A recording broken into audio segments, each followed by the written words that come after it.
시민들 편에 서는 방송 민생연구소 이정미입니다. 우리가 몰랐던 사각지대까지 살펴보기 위해 오늘도 최선을 다하는 민생연구소 김진현입니다.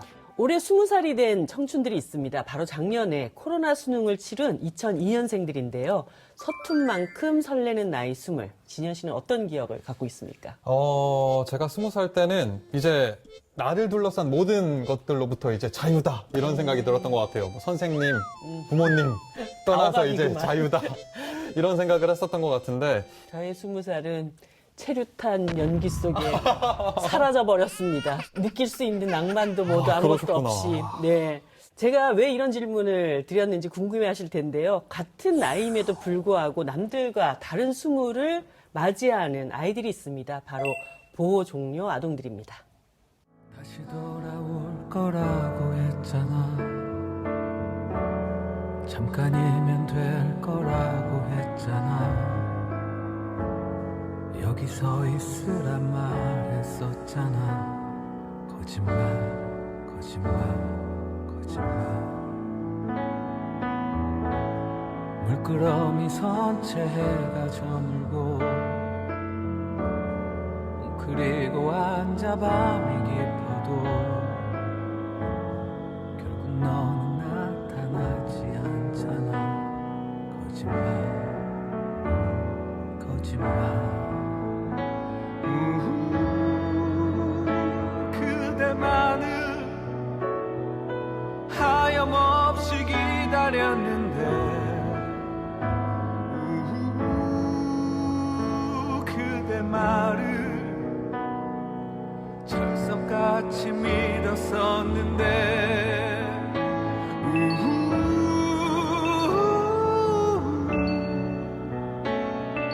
찬바람에 길은 얼어붙고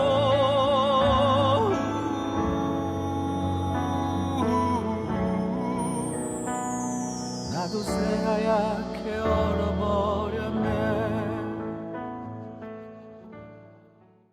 민생연구소 24번째 주제는 만으로 18살이 되면 홀로서기를 시작해야 하는 보호 종료 아동들에 대한 이야기입니다. 함께 해주실 분들을 소개해 드리겠습니다. 아동권리보장원의 윤혜미 원장님 오셨습니다. 어서 오세요. 네, 반갑습니다. 윤혜미입니다.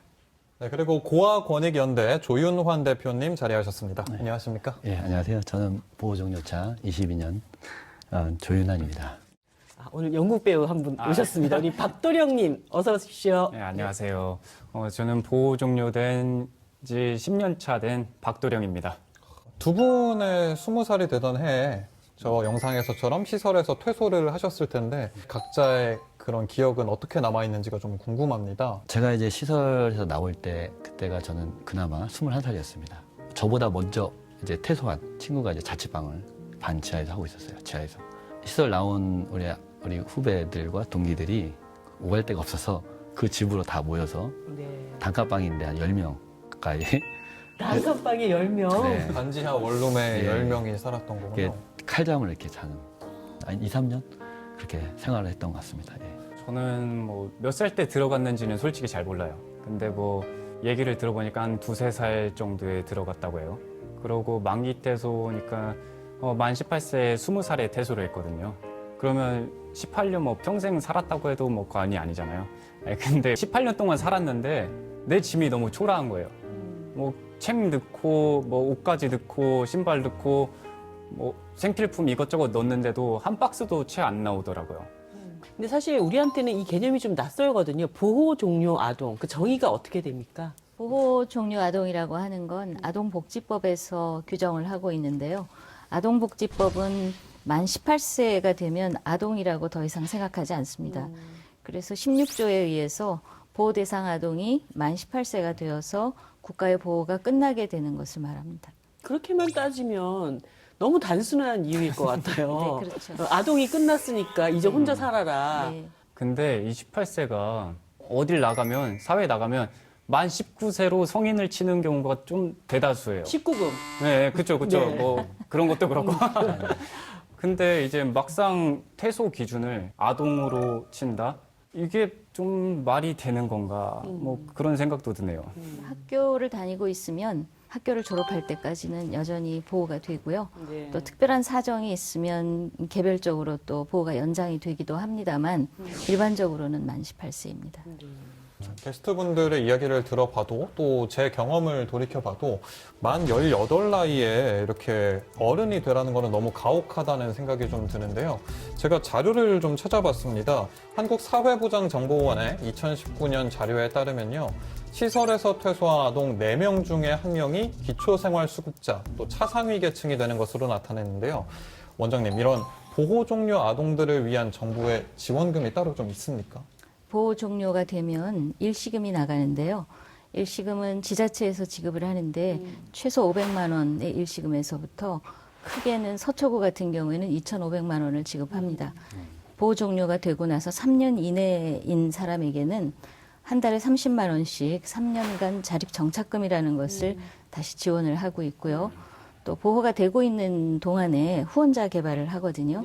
그래서 후원자분이 매달 얼마씩을 이렇게 후원을 해주시면 정부가 5만 원 범위 내에서 그만큼을 매칭을 합니다. 그래서 이것을 적립을 해서 가지고 나가게 되죠. 독립, 자립을 하기에 충분한 금액은 아니지만 이러저러한 지원 정책들이 있기는 한데 네. 두 분이 하시는 거 보니까 별로 그 지원 정책에 혜택을 못 받으셨나 봐요. 저는 뭐 여기서 라떼가 나오는데 라떼는 말입니다. 그 자립정착금이 300만 원이었어요. 그리고 아예 주지 않는 곳도 있었고요. 당연히 도움이 되죠. 이게 뭐 맨날 제가 용돈 15,000원을 받았거든요. 고3 때. 15,000원 받다가 이제 300만 원 받으니까 갑자기 엄청난 큰 돈이 나한테 들어오네. 네. 그러면 이거 다 써야지. 이렇게 돼버렸어요. 한두 달 만에 다 썼다는 박도령 배우의 이야기를 들었는데 잘하셨습니다. 네. 시원하게 썼다고 하네요. 네. 저는 저만 라떼라는 말을 할 수 있는 줄 알았는데 오늘 이 보호 종료 아동 지원의 암흑기 얘기를 들어서 이 흑역사를 빨리 없애고 감사합니다. 잘 희망이 되도록 보입니다. 노력하겠습니다. 매년 2,600여 명에 달하는 아이들이 세상 밖으로 나와서 홀로서기를 시작해야 합니다. 얼마 전에 도움을 필요로 하는 보호 종류 아동이 있다는 소식을 듣고 민생연구소가 찾아가 봤습니다. 함께 보시죠.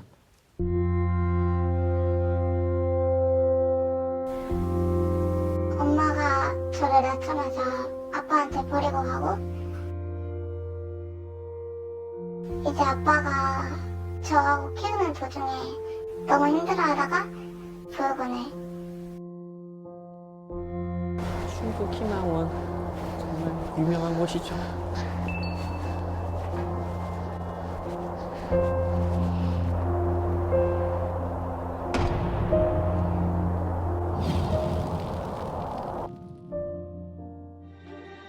원생간 성범죄와 아동학대가 잇따른 충북 희망원에 대해 법인 설립을 취소하는 행정 절차에 착수했습니다. 서울과 청주를 오가며 시위까지 나선 아이들, 이 아이들에게 희망원은 어떤 곳일까요?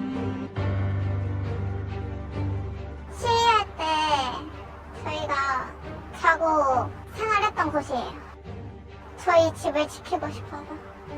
애들끼리 친하잖아요. 거의 가족 같은 애들인데 매일 같이 살았는데 그래서 더 떨어지기 싫었죠.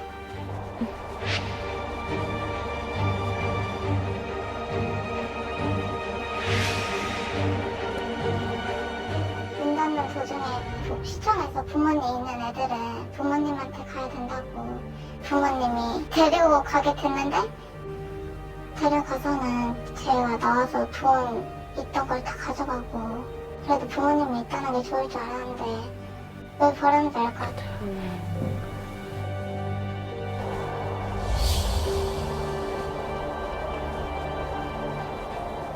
저분은 종료기간 전이지만 홀로서기를 시작을 한 거네요. 네. 7살부터.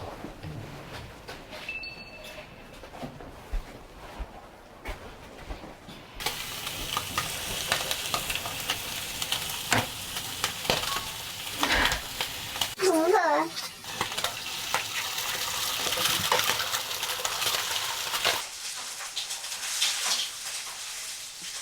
이번 집은 언니한테 빌려가지고 혼자 그 앱 깔아가지고 저런 것도 혼자 구하기 진짜 어렵거든요. 근데 저런 교육들이 15세부터 되기는 되는데 막상 자기 일이라고 생각하지 않기 때문에 맞아요. 제대로 안 들었다가 맞아요. 다치면 굉장히 막막한 겁니다. 네네. 저럴 때 이제 도와줄 수 있는 시스템이 있어야죠.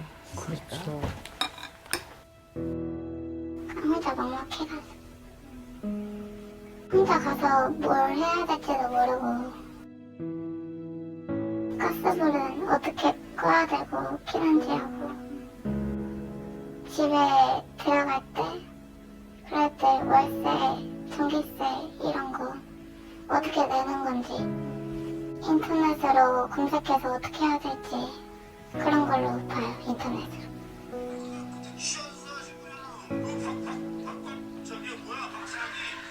지금 제작진들이 오길 기다렸다면서. 네. 뭐 해줬으면 좋겠어요? 제가 지금 혼자 해야 될 게 전입신고하고 확장일자 그거 하고 저는 만기 퇴소가 아니라서 중간에 나와가지고 자립교육 같은 것도 못 받고 나와서 어떻게 생활해야 되는지 어떤 게 있고 그런 걸 못 받아가지고 주민센터 이런 데 가서 그런 부분을 알고 싶은데 혼자 가기가 좀 부끄럽고 어떻게 하는지도 몰라가지고 도움을 요청하고 싶어요. 주민자치센터를 가야 되는데. 네, 저런 것들을 제때 하지 않으면 또 문제가 발생할 수 있잖아요. 맞아요. 신분증.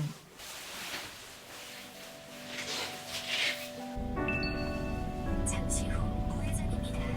이어서 40m 앞 좌회전입니다. 안녕하세요. 이름, 사인, 연락처, 주소 적어주시고 이거 다 했어요.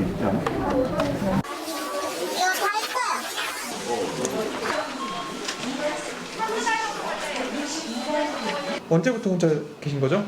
고2요. 부모님 집에 한 달 정도 있다가 보통은 보육시설에 보내고 부모님들이 찾아가는 경우가 많지는 않거든요.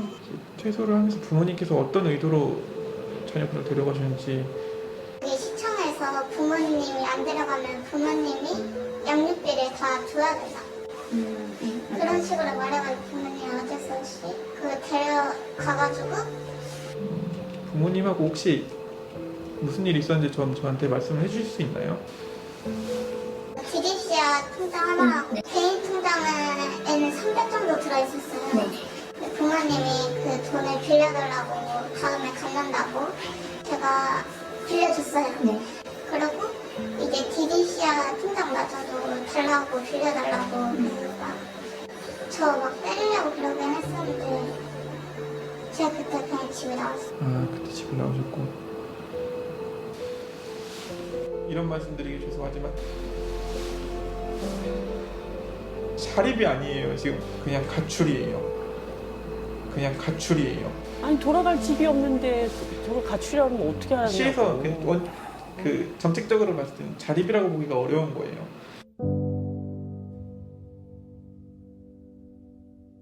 쉽지는 않아요, 솔직히 말씀드리면.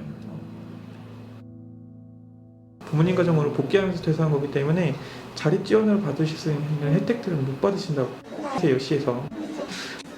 저 그냥 부모님이랑 좀 법적으로 쓰고 싶어요. 그냥 보고 싶지도 않고 생각하기도 싫고 이렇게까지 왔으면 며칠 같은 거 아니면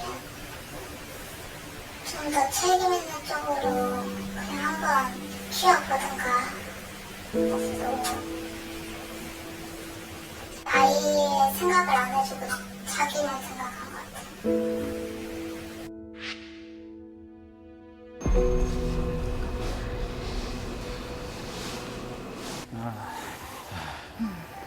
보면서 굉장히 복잡 미묘한 감정이 좀 들었습니다.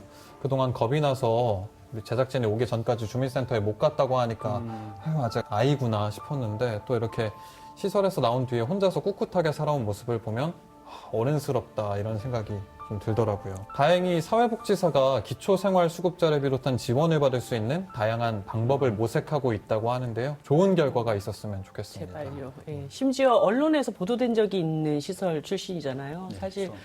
그때 상당히 많은 사람들이 충격을 받았던 기억이 나는데요. 폭력과 학대를 당한 것만으로도 충분히 힘들고 괴로웠을 텐데 이제 시설도 폐쇄되고 또 돌아갈 곳도 없는, 그래서 지금까지 혼자서 저렇게 지내온 거잖아요. 이런 친구들이 많을 것 같은데 자주 이렇게 도움을 요청하는 사람들이 대표님 단체로 좀 오나요? 예, 너무 자주 옵니다. 도움을 청하는 그 내용을 보면 너무나 단순해요. 먹을 게 없습니다. 그 차비가 없습니다. 그래서 우리 고아 권익연대는 뭐 큰 돈은 아니지만 당장 밥을 먹을 수 있고 차비 그리고 하루 정도 잘 수 있는 5만 원을 이유 없이 그냥 지급해 드립니다. 솔직히 이 돈보다도 우리에게 관심을 갖고 우리를 무조건 이해해 주는 사람이 있구나라는 그것, 정서적 지원 효과가 더 크다고 좀 보고 있습니다. 네, 지난 28일에도 광주에서 보호 종료 기간을 앞둔 고등학생이 극단적인 선택을 한 안타까운 사건이 있었습니다.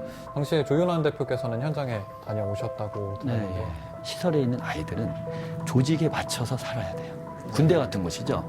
그렇기 때문에 위에서 짓누르다 보니까 결국은 자신의 마지막 표현은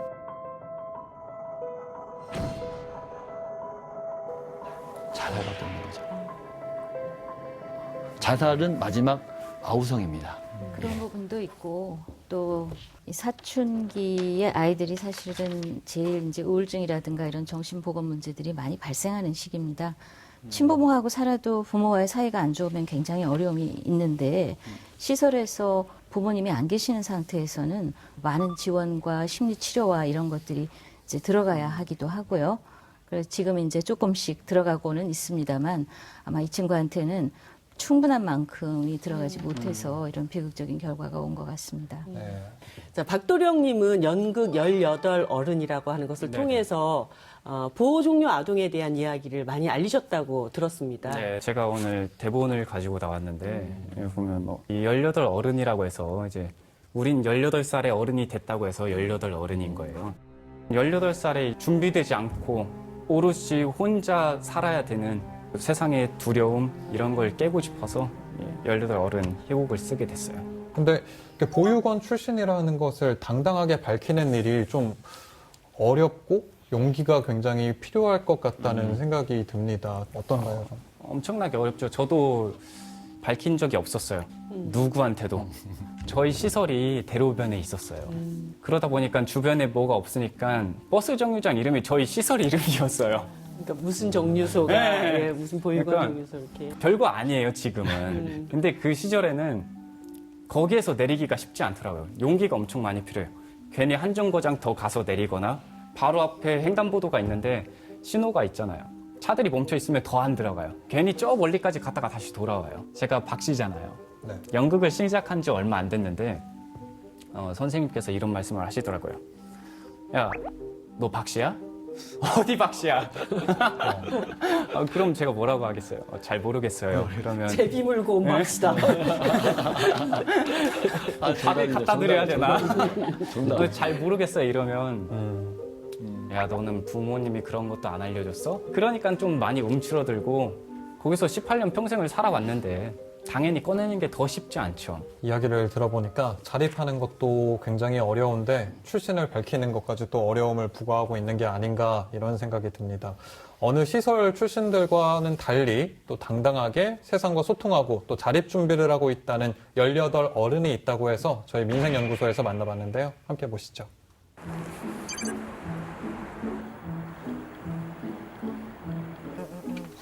아침에 뚝밥 먹고.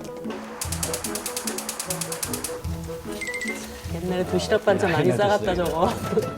제가 제일 좋아하는 거.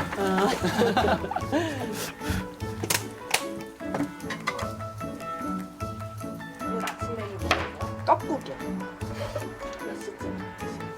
저희는 한 6시 반쯤부터 식사 준비하고 아이들은 7시 정도에 일어나서 아침 식사하고 있어요. 일반 가정집 같아 보이는데요. 그러네요.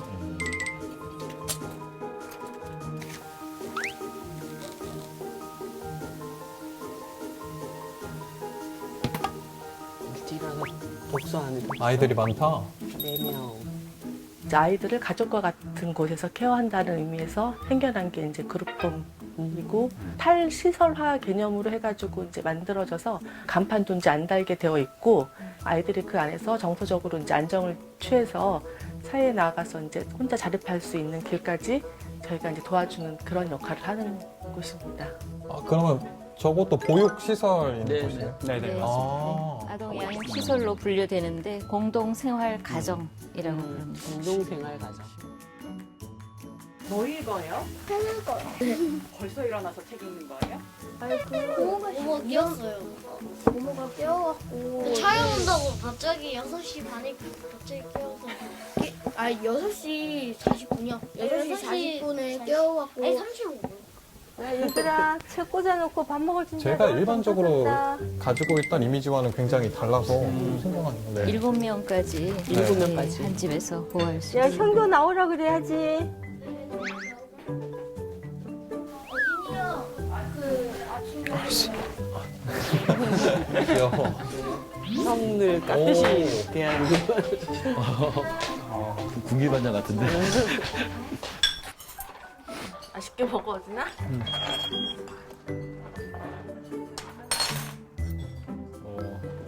올해로 20살 됐고 에나우스 그룹홈에 거주 중인 이어진이라고 합니다.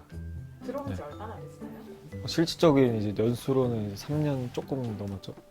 그 전에는 어떻게 생활을 했던 거예요? 그 전에는 이제 1살 때부터 이제 보육원에 있다가 이제 초등학교 5학년 그때쯤에 이제 집으로 왔어요. 근데 집으로 왔는데 좀 아픈 기억이긴 한데 저 이제 아빠한테 대해서 좀 가정폭력이라는 게 이렇게 심해지니까 경찰에 한 3-4번 신고를 했었거든요. 그 아동보호기관에 이제 연결을 해주셔가지고 이제 거기서 이제 쉼터, 청소년 쉼터라고 있는데 이제 한 곳밖에 없어요. 그래서 거기에서 있다가 여기가 이제 마침 생기면서 그래서 여기로 다시 오게 됐죠. 근데 딱 가서 할 것도 없어 그냥. 그러니까 미리미리 벌어놓자는 개념으로 가는 게 아니라 그냥 돈 없을 때만 가는 거예요. 솔직히 그룹홈이 제일 나아요. 일단은 보육원은 한 7살? 이제 초등학교 입학할 때쯤 애들부터 이제 막 23살, 4살 이렇게까지 있어요. 그래가지고 힘에 대한 상호관계라고 해야 되나? 그냥 형들이 기분 안 좋다. 그럼 이제 동생들 단체로 다 만든 거예요. 근데 쉼터는 좀 말도 안 되는 규칙들이 많았어요. 왜냐면 집 같은 경우에는 이제 엄마가 뭐 아침에 깨워준다고 하면 일어날 때까지 깨우잖아요. 근데 거기는 이름을 한번 부르고 안 일어나면 그냥 경고를 한번 줘요. 그 경고 3번이 되면 강제 퇴소예요. 그런 말도 안 되는 규칙들이 좀 많았고 여기는 진짜 천국이에요. 그냥. 어진이까지 처음 저희 시설에 입소하게 된 아이예요. 그래서 제가 또 남다르게 생각하고 있고 이제 어진이가 동생이 한 명 정도 들어서 좋겠다라고 했던 그 말 떨어지자마자 5명이 한꺼번에 이제 오게 돼서 이제 가지고 있으면서 아름답습니다. 네. 너무 아름답습니다. 그룹홈 딱 들어왔을 때 어땠어요? 처음에? 되게 좋았죠. 일단 먹는 것부터 많이 달랐죠. 일단 자유롭고 이제 좀 인간이 기본적으로 누려야 되는 좀 뭐라 해야지? 편리함? 그러니까 뭐 당연한 건 아니지만 그런 편리함을 좀 많이 느꼈죠. 저는 까먹다가 잘 지워놨어요. 가위바위보 한 명. 안 내려지지가 가위바위보. 2명 뽑아 2명. 가위바위보. 뭐 보여주는 거예요? 동화 그 유튜브에서 읽어주는 거 있잖아요. 그 형이면서 사람들이. 또 이거 어제 했냐 니네? 교사면서 어제 썼어? 어제요? 썼어? 어제가 어제 않아? 네. 원래 18살 되면 네. 이제 퇴소를 해야 되잖아요. 저는 이제 고3 때 이제 위탁교육 가가지고 이제 기술 쪽으로 나가서 이제 취직을 하려고 그랬는데 모아놓은 돈이 없진 않은데 솔직히 적어요. 일단은 왜냐면 나갈 때 500만 원 이렇게 주거든요. 수도권은. 지금 올해부터 1000만 원 올랐다고 하더라고요. 근데 일단 집을 구하는 게 500만 원이 작은 돈은 아니지만 집에 비해서 되게 작은 돈이에요. 진짜 일단 그런 것 때문에도 일단 자립하는 걸 되게 미뤘어요. 나중에 취업으로 갈 때도 좋고 사람이랑 어떻게 되는 건지 모르니까 그래서 대학을 좀 선택하게 됐죠. 어진아 엄마가 미역국 끓이는 방법을 알려주겠어요. 여기다가 먼저 소고기 국거리용으로 사가지고 이제 고기를 넣고 참기름을 듬뿍. 그렇게 하면 되지. 그냥 하면 돼요? 그래서 고기에 골고루 간이 배게 한 부럽다, 부러워. 다음에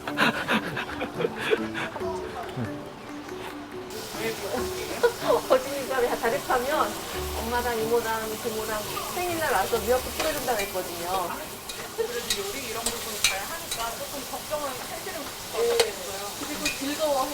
내가 맛있게 먹기 위해서 요리를 너무 잘 해먹고 있습니다. 지금 큰 보육원 같은 경우는 그 아내를 저런 형식의 가정 단위로 나누어서 한 분의 보육사가 들어가서 애들 서너 명과 계속 지내게끔 하기도 합니다. 그게 더 깊이 있는 관계가 형성될 수 있겠다는 생각이 듭니다. 맛있어요? 맛있는데 그리고 맛있어요? 형아 양식껏해서 고무학교인 미역국이 맛있어? 아니면 어진이 형이 쓴 미역국이 맛있어? 양식 진흥왕. 고민이네.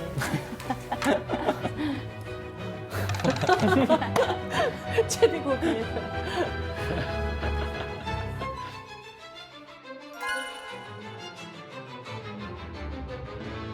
고모랑 어진이 형이 있을 때는 고모인데 여기서 있을 때는 어진이. 그렇지. 당연한 거죠? 당연한 거 이건. 아니 그럼 둘 다 말도 한 가지 한 가지. 조금 고모랑 조금 차이. 고모가 조금 더 높아. 벌써 사회생활을. 전 어진이 형이 조금 높아요. 그렇지. 우리도 또 올 때도 몇 때야. 선배가 더 위에요.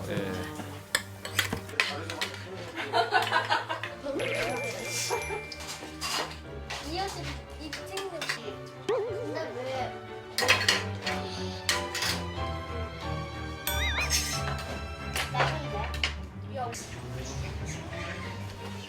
전 되게 미래에 대해서 걱정이 많은 사람이라서 준비를 좀 되게 좀 철저하게 하는 편이라서. 어떤 준비를 좀? 그러니까 돈도 일단 최대한 모아요. 왜냐면 밖에 안 나가면은 돈 쓸 일이 없고 복지 정책이 되게 많이 바뀌어요. LH에서 하는 주거 지원 사업이 되게 많아요. 그리고 소년소녀 가장 이제 전세 대출부터 시작해서 매년마다 일단 확인을 하는 것 같아요. 거의 한 3달에 한 번씩. 철저히 준비하는군요. 자기 자립생활에 대해서. 보통 대부분의 아이들이 억압되고 이제 그런 게 벗어나고 싶어서 이제 자립을 생각하는 경우가 많아요. 내가 이제 어떻게 해서 자립을 계획을 해서 가는 게 아니고 그런 개념을 항상 이제 얘기를 해주고 있어. 돈 관리를 해야 되는 법 가르쳐주고. 자립 정착금이라고 정부에서 주는 거 알고 있지? 알려주고 싶은 게 너무 많은 거야, 지금. 자본료가 불안하니까. 있고 취업을 해서 받을 수 있는 거를 생각을 해봐야 돼. 도시가스가 평균 너 혼자 쓰니까 한 4만 원, 수도가 1만 원, 전기가 핸드폰은 한 5만 원, 교통비가 있지. 한 20에서 30만 원 정도는 고정적으로. 그 정도로 그러니까 이제 숨만 쉬어도 이제 왔다 갔다 하면서 하는 거고, 또 식비가 있겠지. 7천 원씩 잡고 그러면은 이제 아침 저녁으로 한 20. 외식도 가끔 한다 그러면 특식 일주일에 한 번씩 해서 4, 5만 원 나오겠죠.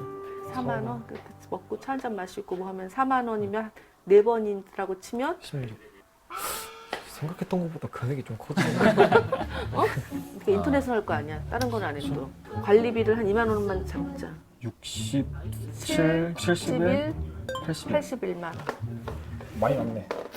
근데 여기다가 임대료 또 LH도 임대료 얼마나 내는 걸로 11만 원에서 13만 원 사이. 13만 원 사이니까 여기다 플러스 94만 원이네. 그치? 토탈 100만 원 돈 나가. 94만 원 정도가 이제 LH를 못 얻고 다른 데를 얻으라고 하면은 여기서 한 30만 원 돈이 더 추가된다고 보면 되고. 너무 아깝다. 이거는 월세. 어? 그러면 1,000만 원 받는다고 해도 사실 큰 돈이 아닐 수 있는데. 근데 이거를 우리가 기본적으로 세워놓고 또 부동산에 가서 집을 알아보고 체크해보자. 8천. 자, 주거비 현실 자각 타임이 들어왔습니다.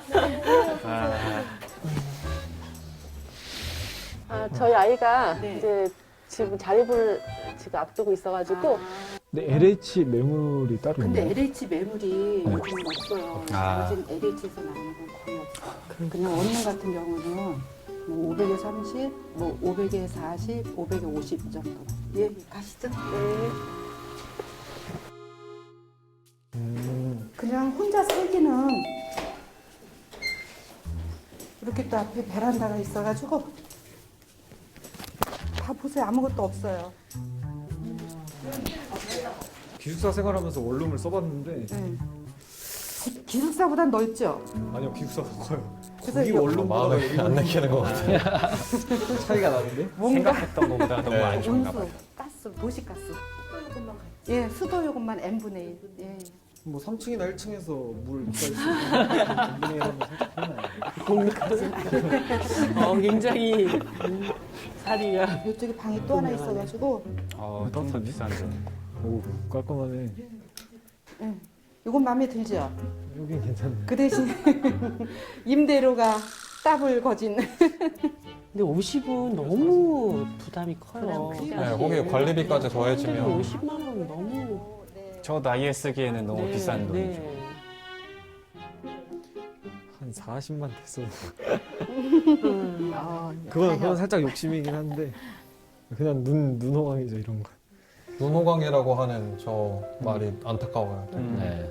사실 그룹홈의 최대 목적은 원가적 복귀라는 목적을 가지고 있는데 제가 이걸 운영하면서 그러니까 원가정 복귀보다는 자립에 중점을 둬서 아이들을 케어를 하고 키워 나가야 된다고 생각을 합니다. 왜 그러냐면 원가정이 이제 해체가 돼서 온 아이들이잖아요.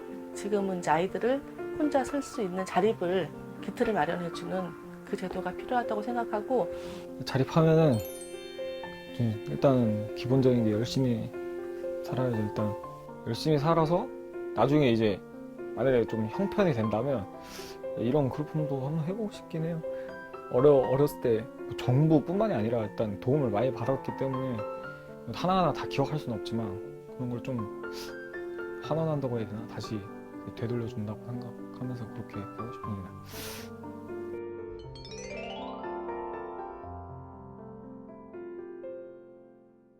네, 확실히 이 시설에 여러 명이 모여 있는 게 아니라 소수 가정으로 이루어져 있다 보니까 원장님과 또 아이들과 아이들 간의 관계가 훨씬 친밀하고 따뜻한 그런 느낌을 받았습니다. 이런 그룹홈이 지금 전체 비율의 한 어느 정도 차지하고 있나요? 우리 전국에 한 507개 정도가 있고요. 법적 분류로는 양육시설이어서 전체 시설 중에서는 한 23% 정도 됩니다. 외국 같은 경우는 특별히 신체나 정신적으로 크게 어려움을 겪는 아이들이 아니면 거의가 공동생활 가정이나 아니면 위탁가정에서 자라게 되거든요. 이렇게 7명 단위로 저런 형태가 앞으로 더 많아져야 할 것으로 보고요.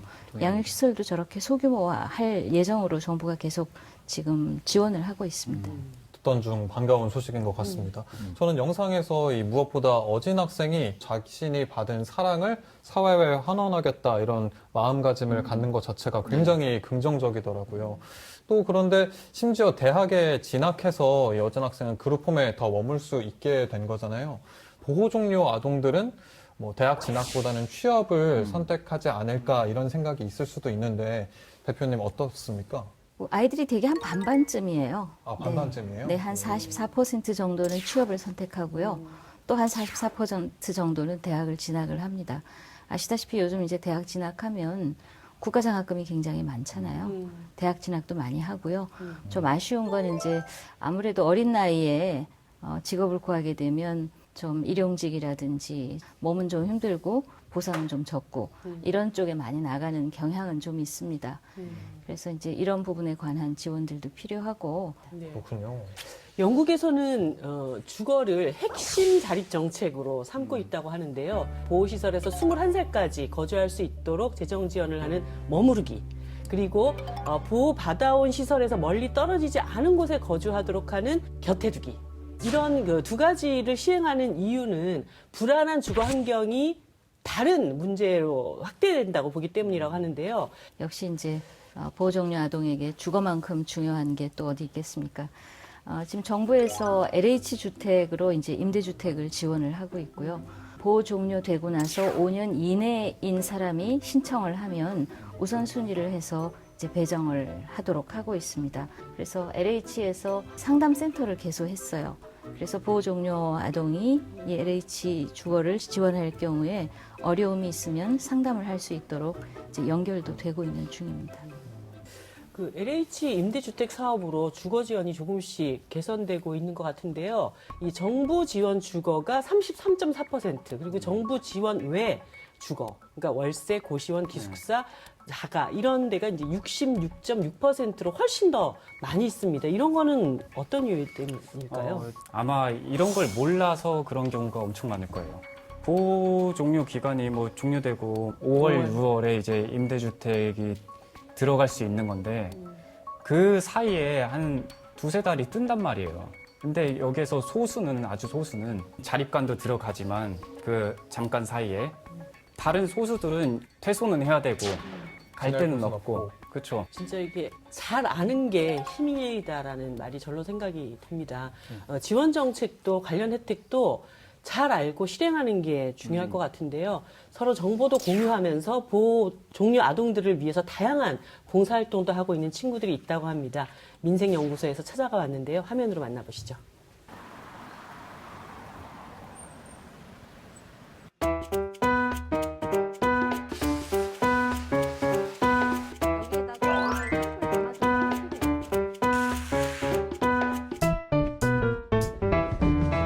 뭐 어떤 작업을 하고 계신 거예요? 저희 이제 보호 종료 아동들한테 자립에 필요한 다양한 물품들을 저희 센터가 지원을 해주고 있는데 이제 이번 키트는 화장품 키트로 꾸려봤어요.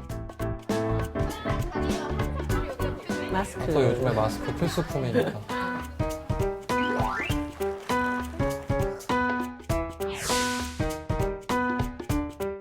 저희는 물리적 자립, 사회적 자립, 그다음에 정서적 자립을 다 지원하고 있는데요. 뭐 상담 이런 것들도 연계를 해드리고 있어요. 해주고 있고 그다음에 관공서 찾아가는 법, 부동산 가서 어떻게 집을 좋은 집을 구하는지 그다음에 맞아, 어떻게 저런 집을 실생활과 계약하는지 관련된 이런 것들을 정보들 다 필요하죠. 알려주고 있어요. 기본적인 거. 그렇죠.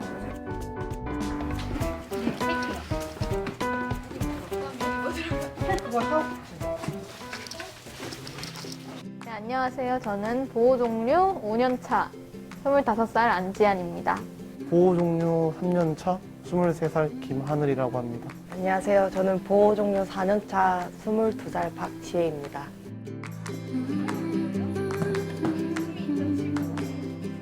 저희가 1대1로 누구한테 케어를 받은 적이 없었다 보니까 그런 기본적인 것들이 굉장히 부족했고 그때 제일 힘들었던 시기였고 또 그러다 보니까 동생들이 왔을 때도 나도 그때 그랬어 막 이러면서 저희끼리 얘기하는 그 얘기들이 저희 센터를 만들어가는 이야기가 됐다고 보면 될 것 같아요.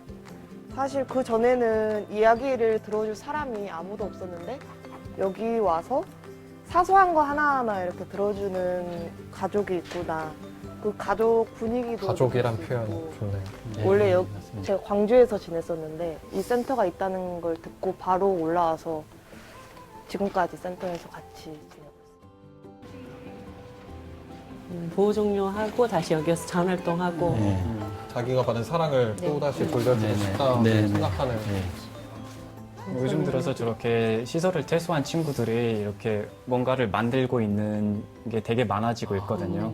자신이 경험해봤기 때문에 네. 어떤 게 필요한지를 더 정확하게 알 수 있을 것 같아요. 맞습니다. 네.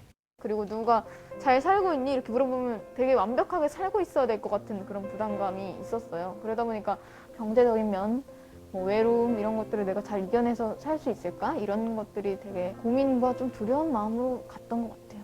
저도 나올 때 한 1,200인가? 그 정도 들고 나왔거든요. 집 구해가지고 보증금에 내고 그다음에 처음에 월세도 안 내고 관리비랑 이런 걸 다 안 내다가 집주인이 이만치 밀렸다. 보증금에서 까겠다 했는데 보증금이 부족한 거예요. 디딤씨앗인가? 그것도 깨서 땜빵 떼우고 저한테 쓴 돈은 별로 없고 이리저리 뭘 막다가 거의 다 쓴 것 같아요. 합쳐서 한 1,400만 원을 받았는데 제일 기뻐서 진짜 이거 내가 마음대로 쓸 수 있는 돈이구나. 아무도 간섭하는 사람이 없기 때문에 쓰고 싶은 대로 쓸 수 있구나. 그 1,400만 원을 쓰는 데는 몇 개월이 걸렸어요? 2달도 안 걸렸던 것 같아요. 지인이 되게 힘들다고 저한테 사정을 해가지고 자기가 다음 달에 월급을 받으니까 그때 돈을 주겠다. 거절하면은 사이가 멀어질 것 같은 그런 느낌이 있어가지고 거절을 못하고 항상 부탁을 들어줬는데 500, 600을 사기를 당했죠.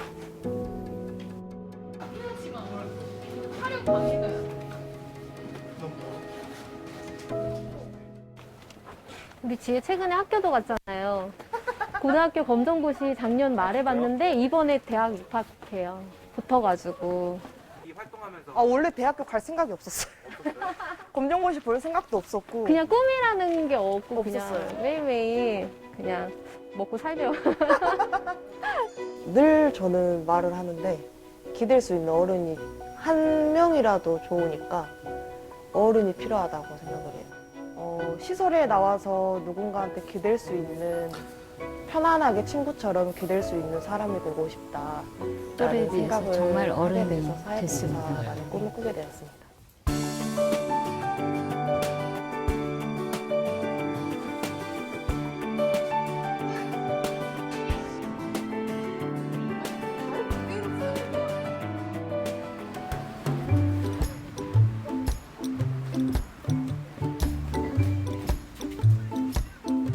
아예 민문이는 없나? 이게 민문이 아니야? 아니네. 뭐 사러 왔어요? 저요? 시트지 사러 왔는데 이사 온 지 한 몇 주 안 됐는데 집 보수가 필요해. 선반이 아주 접시 넣는 선반 있죠? 거기가 너무 누릿누릿하고 전에 썼던 사람이 치우지도 않고 와가지고 청소해야 돼. 갈아본 적 있어요? 아니요. 그래가지고 지금 어떻게 해야 될지 좀 어려울 텐데. 지혜가 알아서 도와줄 것 같아요. 모든 인간들이 이게 나을 거 처음에 시도라는 것이 존재하죠. 이거 약간 이런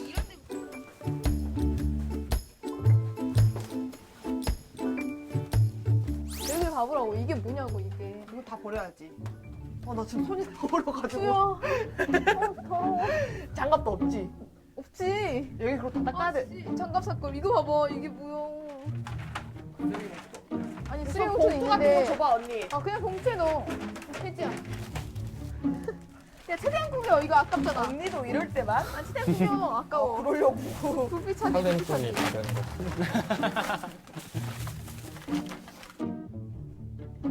아 이거 심각하다 언니야. 야 이거 어떻게 하려면 이렇게 돼? 이거 깨끗해지고 있어 지금. 뭔가 깨끗해지네. 그래? 내 속이 시원하네. 난 지금 손이 찝찝해. 나 이런 거 쾌감 느끼잖아. 그래? 처음 이제 구하는 거니까 무조건 좋은 집. 그냥 뭐라 해야 될까? 빛이 잘 들고 넓고 예쁘고 60만 원 막 내면서 좋은 집에 살다가 이건 아니다. 3개월 만에 파산하고 이제 뭐 반지하로 이제 넘어왔죠. 넘어왔다가 이제 뭐 거기 살다가 또 다른 데 갔다가 하면서 좀 이사를 좀 많이 했는데 좀 뭐랄까 가격을 먼저 중요시 여긴다. 내가 이 월세를 매달 부담 없이, 부담은 물론 되겠지만 그래도 어느 정도 낼 수 있는 능력 한에서 낼 수 있는 정도의 집을 구하자 이런 마음.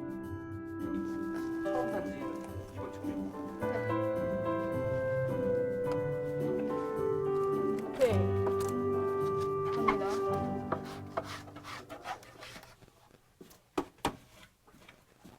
됐어. 어제 혼자 부동산 알아본 거죠? 집을. 네, 맞아요. 안 좋은 집을 많이 보여주셔요. 하자 있는 집. 혼자 보러 가니까 그것도 나이도 되게 젊으니까 좀 좋은 집을 보여달라고 하면은 되게 어디 뭐 부셔져 있는 데나 아니면은 엄청 오래 비어져 있는 집을 많이 보여주셔요. 아, LH라는 걸 말했을 때 조금 소년소녀 가장 막 이런 걸 말해야 될 때가 조금 그렇죠. 저런 걸 다 말을 그래서 해야 되나 보네. 다 말해야 돼요. 왜 해야 되지? 분위기가 되게 어두워져요. 근데 이제 LH 그 상황, 법무사가 상황 설명을 하는데 너무 툴툴대시고 본인 바쁘니까 가야 된다. 도장도 안 찍었는데. 그거 좀만 기다려달라 하면 짜증을 많이 내시고 그러신 경우가 있더라고요. 그러니까 저런 편견 하나하나가 다 상처로 남을 것 같다는 생각이 그렇죠. 안타깝네요. 네.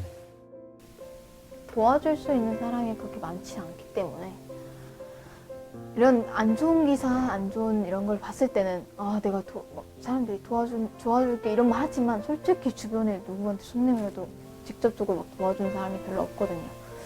그러다 보니까 그래서 저는 해주고 싶은 말은 버텨라 라는 말인 것 같아요. 어느 누구나 자립을 하면은 두렵고 막막하겠지만 조금 덜 느끼려면 좀 계획을 세우고 저처럼 막 후지부지하게 쓰지 않고 좀 계획 있게 자기의 미래에 맞게 좀 쓸 수 있으면 좋을 것 같고 저희도 그런 과정을 밟아왔기 때문에 그 친구들의 편에 서서 지지해주고 응원해주는 사람이 있다라는 거를 좀 알려주고 싶어요. 네, 저는 영상을 보면서 보호 종료 후에도 이렇게 같은 경험을 가진 친구들을 돕는다는 게 정말 대견하다는 생각이 들었습니다. 어떻게 보면은 아까 이렇게 기댈 수 있는 사람이라는 말이 이렇게 굉장히 가슴에 와닿았는데요. 그 사람 한 명이 있는 게 굉장히 중요하다는 생각이 들었습니다. 내가 정말 힘들 때 내 손을 한번 잡아줄 수 있는 사람, 기댈 수 있는 사람, 이런 사람이 꼭 필요하다. 그런 느낌 받았어요. 네. 원장님, 저는 해외에서는 좀 어떻게 관리가 이루어지고 있는지가 좀 궁금하거든요. 네, 영국의 예 같으면은 그 보호 대상 아동에게 1대1로 퍼스널 어드바이징을 하는 사람들을 두고 있습니다. 1대1이 중요한 것 같아요. 저희가 영상 보면서 그래서 느낀 게. 그런 경우에는 한 상담원이 계속해서 이렇게 보면서 그 성장 과정에 따른 여러 가지 문제를 이제 지원해 줄 수 있으니까 상당히 이상적이죠. 성인이 될 때까지. 우리나라도 이제 이런 1대1 매칭으로 이런 사업을 하려고 하고 있는데요. 저희도 시설에서 자라고 있는 아동들 중에서 조금 어려움을 겪고 있는 아동들에 대해서 심리재활치료 서비스를 쭉 해왔습니다. 그리고 이제 보호가 종료된 저런 이제 친구들 같은 경우에 1년간 동안 한 10번 정도를 심리 상담 전문가에게 신청을 해서 무료로 상담을 받을 수 있는 제도를 작년에 만들었습니다. 여러 가지 또 생각들도 많이 있으실 것 같아요. 한 분씩 얘기를 들어볼까요? 해마다 이제 보호 종료된 아동들이 2,000명 이상 이제 막 나오고 있잖아요. 세상 밖으로 나오고 있는데 지금 이 친구들이 자기가 뭐가 필요한지, 뭘 어떻게 지원받아야 되는지 이런 정보를 알 수가 없어요. 집을 계약해야 되는데 뭘 어떻게 해야 되는지, 대출을 해도 되는 건지, 이런 자기한테 정말 절실하게 필요한 정보들이 한눈에 쫙 볼 수 있는 그런 어플이 만들어지면 정말 좋을 것 같아요. 그리고 저희가 15세부터 18세 나갈 때까지 하고 있는 자립교육 속에 있기는 있지만 이제 시적절하게 나한테 닥쳤을 때 더 중요하잖아요. 더 효과가 있기 때문에 저희가 이제 그 부분과 관련한 여러 가지 정보를 저렇게 인터넷에서도 볼 수 있지만 앱으로 만들었어요. 그래서 조금 있으면 이제 앱으로 전부 배포를 할 겁니다. 그러면 그 자립지원 앱에 들어가시면 지금 이 책의 한 권에 속해 있는 모든 정보인데요. 보호 종료되는 친구들이 다 하나씩 갖고 나가기는 합니다. 보면 아주 일상적인 금융이라든가 소비 생활이라든가 이런 것에서부터 시작해서 실제로 받을 수 있는 지원이나 서류의 내용 이런 것까지 더 간편하게 볼 수 있도록 앱을 만들어서 앱에서도 현재 이제 내보낼 생각입니다. 그래서 SNS를 통해서도 자립 정보를 많이 받아보실 수 있고요. 보통 아동복지법상 요 종류 아동들은 여느 아동들처럼 행복하고 안전하게 가정에 준하는 지원을 받을 권리가 있는 소중한 아동이라는 것을 잊지 말고 어떤 부끄러운 수치의 신분들을 당당히 드러내서 자신의 권리를 찾았으면 하는 마음이 있습니다. 네, 이렇게 반짝하는 그런 한순간의 이슈가 아니라 지속적인 관심을 기울일 때 일찍 어른이 된 아이들을 위한 긍정적인 변화가 좀 시작되지 않을까 기대해 봅니다. 오늘 여기서 인사드리겠습니다. 함께해 주신 여러분 감사합니다.